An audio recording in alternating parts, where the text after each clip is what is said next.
Então, vamos lá, retomando então o nosso tema sobre as benfeitorias. É um tema um pouquinho mais extenso, né?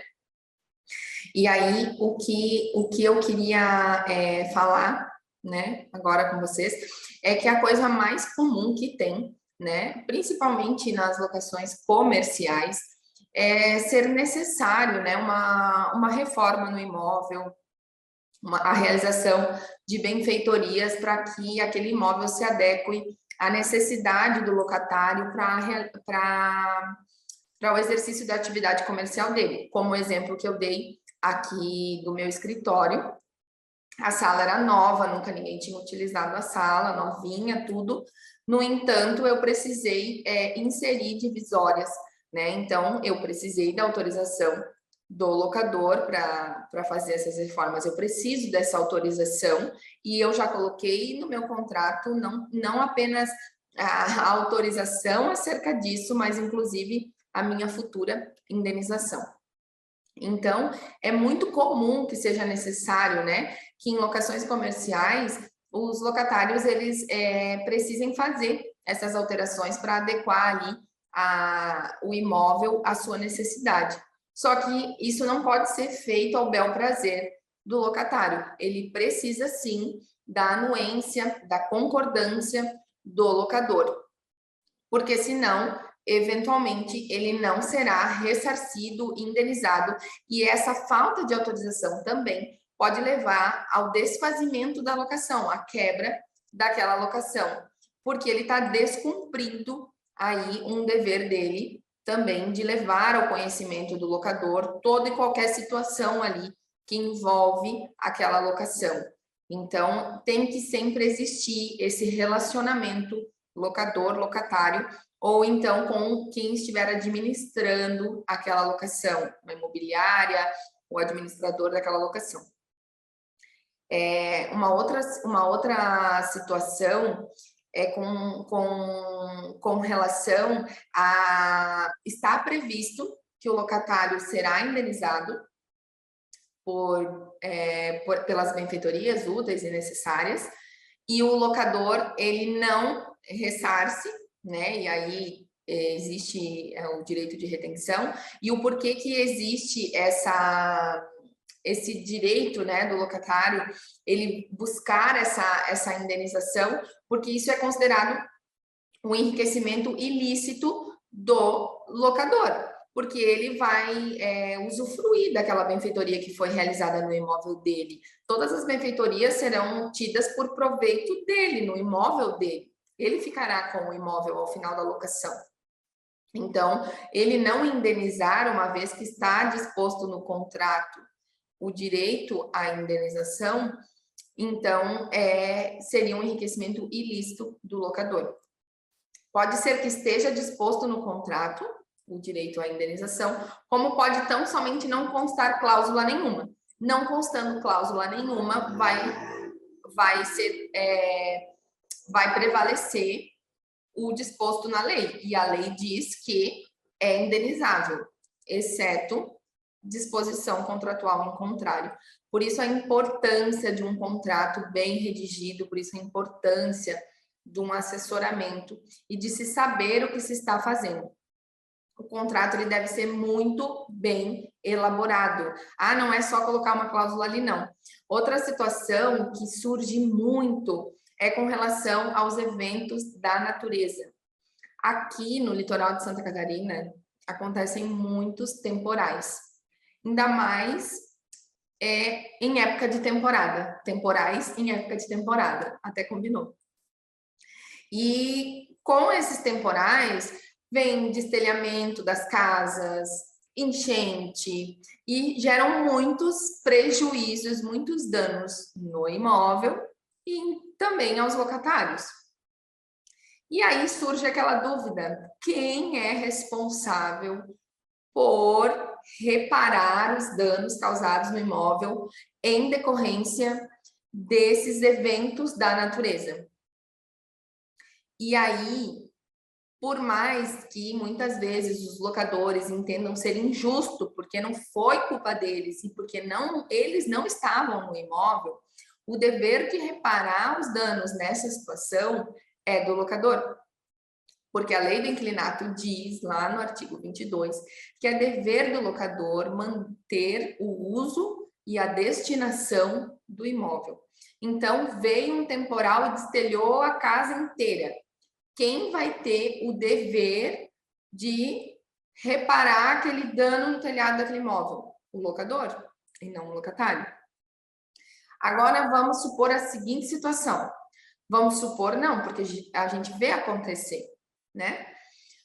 O locatário não leva ao conhecimento do locador que isso aconteceu, porque o locador tem o dever de indenizar os eventos da natureza, nesse exemplo que eu estou dando do destelhamento da casa, mas é dever também do locatário levar imediatamente ao conhecimento do locador toda e qualquer situação, dano, prejuízo, vício, avaria, qualquer situação que tenha acontecido no imóvel. Então, aconteceu um temporal. O locatário tem que comunicar ao locador, para que o locador possa tomar uma providência. Se o locatário não leva ao conhecimento do locador, em decorrência desse dano, né, desse evento da natureza que destelhou a casa, aí o locador até tomou conhecimento. Depois, acabou eventualmente tomando conhecimento, veio a fazer o reparo do telhado depois. Mas o período em que a casa ficou destelhada, ficou entrando água, infiltrando, e em decorrência dessa infiltração de chuva, né, de água no imóvel, mofou toda uma parede interna da casa, ou na garagem, mofou a parede da casa.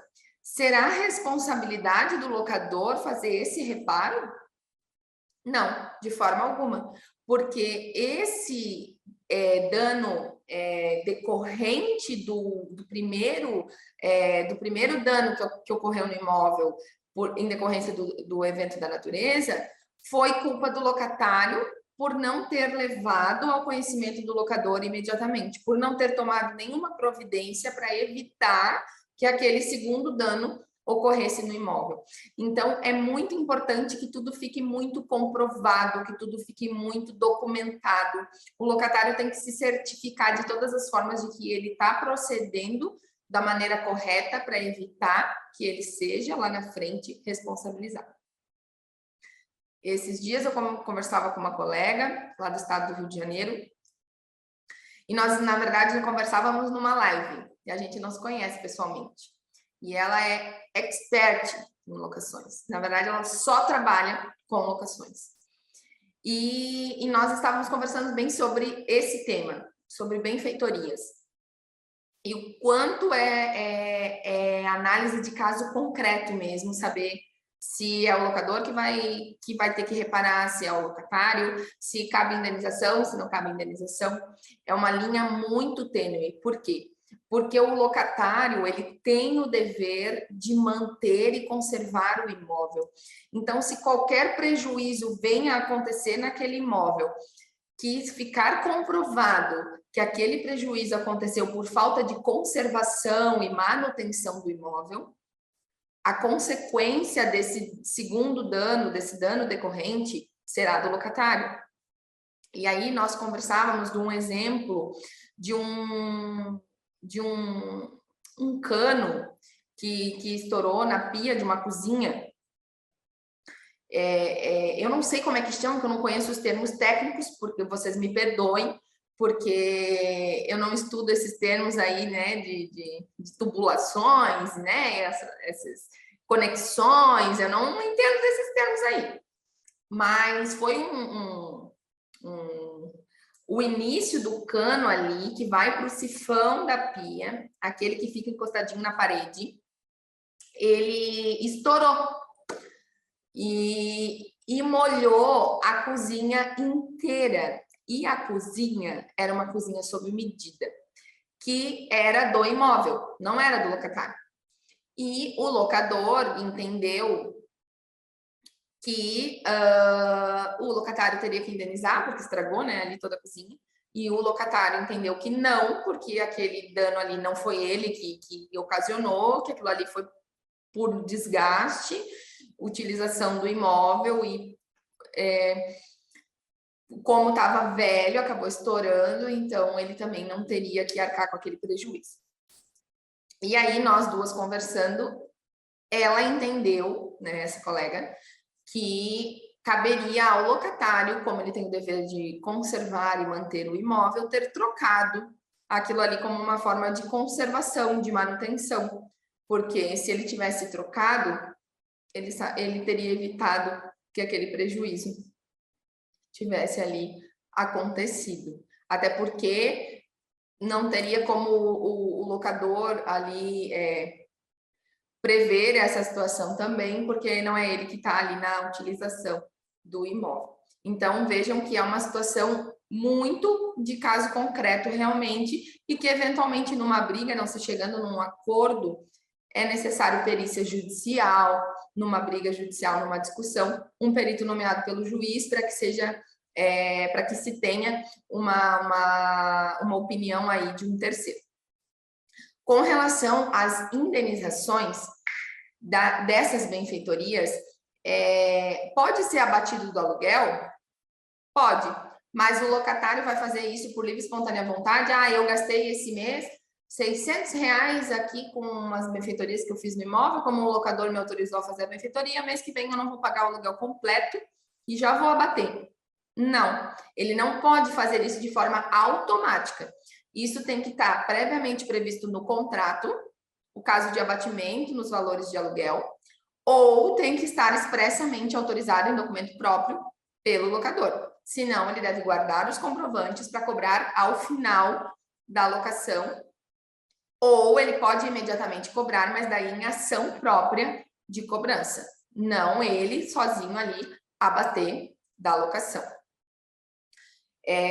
Uma coisa também que eu queria falar para vocês que é muito importante é que, ainda que o locador autorize as locações, sejam necessárias, sejam úteis, porque as necessárias independem da autorização dele, mas eu sempre oriento, peguem autorização, orientem os clientes de vocês a pegarem autorização, seja a benfeitoria útil, seja a benfeitoria necessária, porque a depender da benfeitoria, como eu estou falando aqui, que é caso concreto, a depender da benfeitoria, a linha ali de caracterização do tipo da benfeitoria é muito tênue. E se você não pegou autorização porque você entendeu que era uma benfeitoria necessária e o locador entendeu que era uma benfeitoria útil, isso numa eventual perícia, sendo comprovado que era uma benfeitoria útil, você não tem uma autorização, você não será indenizado. Então, como diz aquele ditado das nossas vovós, o seguro morreu de velho. Mas vale pegar autorização em qualquer espécie de benfeitoria. Desculpa, falha técnica. E o entendimento pacificado dos tribunais, eu deixei ali também no material para vocês, é que, embora existam essas autorizações, o locador pode sim, ao final da locação, mesmo tendo autorizado, exigir que o locatário restitua o imóvel no estado em que o recebeu. E aí, o que isso quer dizer, Jamile? Quer dizer que ele teria ali que desfazer as benfeitorias e reparar o imóvel e trazer o imóvel de volta à condição original que ele recebeu. Então, por isso a importância de prever tudo no contrato, porque na hora da contratação, as partes não prevêem essas situações que podem vir a surgir. Então, não basta tão somente colocar ali no contrato, se autoriza ou não autoriza a benfeitoria, mas também colocar ali que o locador, se o locador dispensa ou não dispensa essa restituição ali, que ele vai ter que retornar o imóvel ao estado original no tocante às benfeitorias, porque restituir o imóvel em condições é obrigação do locatário. Tá bom? Agora, então, nós fazendo um resuminho aqui, nós conversamos sobre as benfeitorias e as accessões, que judicialmente elas são entendidas como, judicialmente e doutrinariamente, né, são entendidas como sendo a mesma situação, mas eu oriento que se coloque uma cláusula no contrato, quando falar das benfeitorias, também falar das accessões, para evitar discussão judicial e para demonstrar a expertise do advogado que está elaborando o contrato, até mesmo você, corretor de imóveis. Falamos das espécies, né, das modalidades aí de benfeitorias, da possibilidade do locatário renunciar o direito de indenização e de retenção desse imóvel, o momento em que pode ou não pode receber a indenização e a importância de um contrato bem elaborado, porque eu sempre digo, o contratado não sai caro, né? O próximo bloco nós vamos falar sobre o termo de vistoria, que está extremamente ligado a esse tema aqui que a gente estava conversando agora, que são as benfeitorias, e o termo de vistoria, apesar de não ser obrigatório na lei do inquilinato, ele é extremamente importante. E aí nós vamos entender quais são, né, os requisitos, os fundamentos e como proceder, como fazer, em que momento fazer esse termo de vistoria. Até breve!